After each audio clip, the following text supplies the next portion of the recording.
नमस्ते हिंदुस्तान, कैसे हैं आप लोग। मुसलमानों पर जुल्म हो रहे हैं। अगर मुसलमान सड़क पर उतर गया तो कोई नहीं बचेगा। ये धमकी है, खुलेआम ये धमकी दी जा रही है कि सड़क पर अगर मुसलमान आ गया तो कोई भी नहीं बचेगा। ये शब्द है एक नेता तौकीर रजा का, जो खुलेआम किसी कोई गुप्त मीटिंग में या किसी पब्लिक प्लेस ऐसा कुछ नहीं छुप के दे रहे, बल्कि नेशनल टीवी पे बैठकर सबके सामने दहाड़ रहे हैं, बोल रहे हैं कि मुसलमानों पे जुर्म हो रहा है। और ये कौन कर रहा है जुल्म? हिंदू है ना, कैसे कर रहा है? धर्म परिवर्तन करके ना, कैसे करके? सवाल पूछा जा रहा है। प्रधानमंत्री को आतंकवादी बताया जा रहा है। स्कूल में ना पढ़ने दे कि, अस्पतालों में इलाज करवाने दे कि नहीं, सड़कों पर चलने दे कि नहीं, कैसे ये सारी जबरदस्ती हो रही है मुसलमानों पे। मुसलमानों पे बड़ी जाती हो रही है, बड़ा जुल्म हो रहा है। अब जब ये कह रहे हो कि मुसलमानों पे जुल्म हो रहा है तो कर कौन रहा है? हिंदू ही कर रहा होगा ना, क्योंकि कानून व्यवस्था के लिए तो सब बराबर है।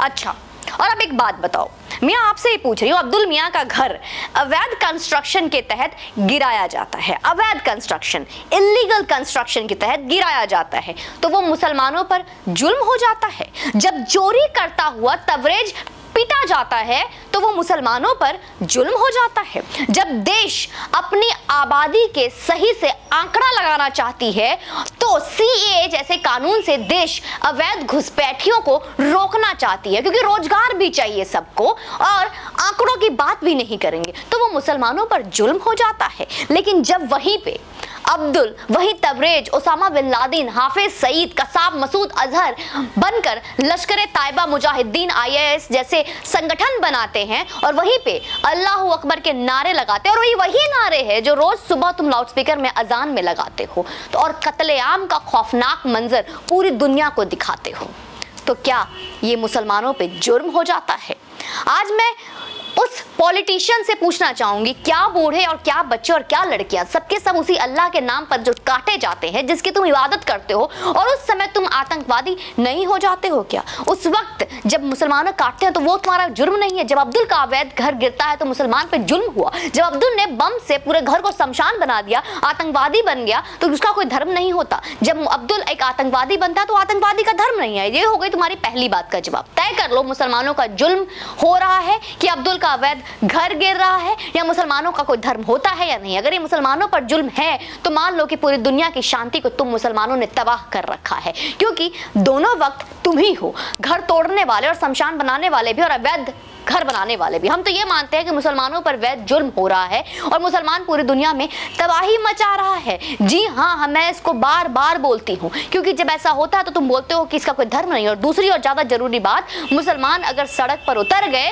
तो कोई नहीं बचेगा। जिस तरीके से आज खुलेआम धमकी देते नजर आ रहे हैं, ये एकदम सच है भाई, 100% सच है। अरे अपनी तारीफ में आप थोड़ा कम बोल गए, मैं थोड़ी और आपकी तारीफ कर देती हूँ। जरा सुन लीजिए, सड़क की तो बात रहने दीजिए, अगर मुसलमान बच गया तो किसी को नहीं बचने देगा। जी हाँ, ये सच है। अपनी तारीफ थोड़ा और करते, यही तो पढ़ा है ना मुसलमानों ने कि जो अल्लाह का बंदा नहीं, जो इस्लाम का बंदगी ना करे, उसे जीने का अधिकार नहीं, उसे मारना जिहाद है, जिहाद से जन्नत मिलती है, और जन्नत में हूरे हैं जो जिहादियों को खूब मजे देती हैं, और जो मुसलमान के अलावा जो मिले और उसे मारो और 72 हूरों के मजे लो। यही तो है ना, कुछ और भी सर्विस एक्स्ट्रा मिलती है जिहादियों से तो बता दो, क्योंकि हम तो काफिर हैं, काफिर को मारोगे तो हूर मिलेंगी। वैसे ये बताने की जरूरत हमारे लिए नहीं था कि तुम सड़कों पर उतरोगे तो कोई नहीं बचेगा। हाँ, उन लड़के लड़कियों को जरूर ये सीक्रेट जानकारी से फायदा होगा जो कहते हैं मेरा दोस्त साहिल ऐसा नहीं। उन लड़कियों को जरूर फायदा होगा जो ये कहती हैं मेरा दोस्त शोएब के लिए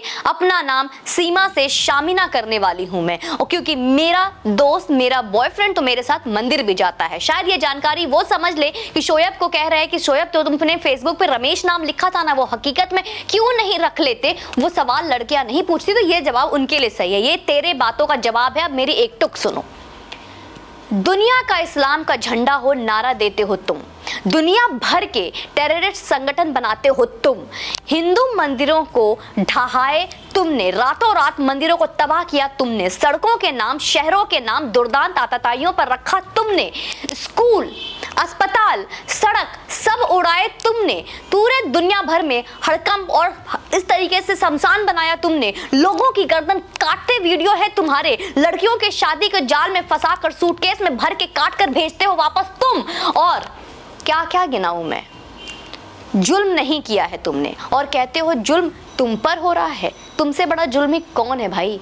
रही बात तुम्हारी सड़क पर उतरने की, तो सुनो, अब कोई गांधी नहीं है सत्ता में, अब तुम्हारे नाजायज बाप है कुर्सी पर, जिन्हें मारना भी आता है, घसीटना भी आता है। तो ये ख्याली पुलाव अधपका ही खा लो, क्योंकि ये पकने वाला तुम्हारा रहा नहीं। अब सड़क पर उतरेंगे, तबाही मचाएंगे, सब करेंगे, बस कागज नहीं दिखाएंगे, है ना? यही कहना चाहते हो ना? क्योंकि कागज दिखाने में तुम्हारे जो अब्बू कौन है उसमें तुम्हारी शायद विरासत हिल जाती होगी। तो सड़क पर आओगे, तबाही मचाओगे और सारे मुसलमान उतर जाएंगे, तो सब एक एक करके सब खत्म हो जाओगे। इस तरीके की धमकी मत दो हमें, क्योंकि मुझे पता है कि तुम लोग यही कर सकते हो, इससे ज़्यादा कुछ नहीं है। क्योंकि एक आपके जो नाजायज अब्बू जो उधर बैठे हुए हैं वो यही बोलते हैं कि 15 मिनट के लिए पुलिस हटा दो, 5 मिनट के लिए कानून व्यवस्था हटा दो, हम देख लेंगे, सारे हिंदुओं का नास्तानाबूद कर देंगे।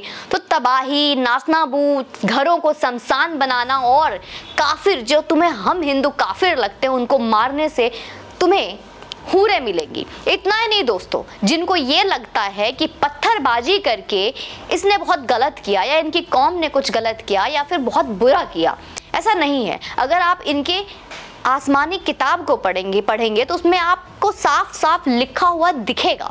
उसमें साफ साफ लिखा हुआ है कि किसी भी शोभा यात्रा और जुलूस के जो काफिर निकालते हैं उस पे पत्थर बरसाना इन्हें जन्नत के दरवाजे तक लेकर जाना है। तो वो वही कर रहे हैं जो इनके शरीयत कानून में लिखा हुआ है। तो अपने कानून को ये निभा रहे हैं, अपने किताबी कानून को ये फॉलो कर रहे हैं। पर क्या आप अपने धर्म को निभा रहे हैं?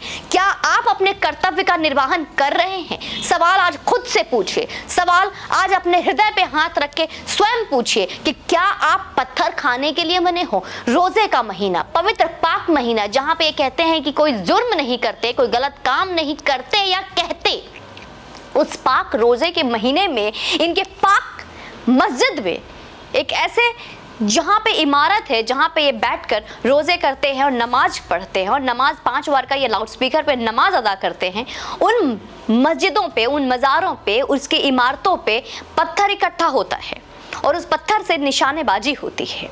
यह है इनका पाक महीना का कर्तव्य। ये सवाल खुद से पूछना कि क्या आपने अपने धर्म, अपने कर्म का निर्वहन किया? क्या आपने अपने संस्कार का निर्वहन किया है, या आप सिर्फ और सिर्फ पत्थर खाने के लिए और भविष्य में अपने आने वाले कल को उसी अंधेरे में ढकेलने का इंतजार कर रहे हैं? जय हिंद। सोचिएगा जरूर, वीडियो को शेयर करना मत भूलिए।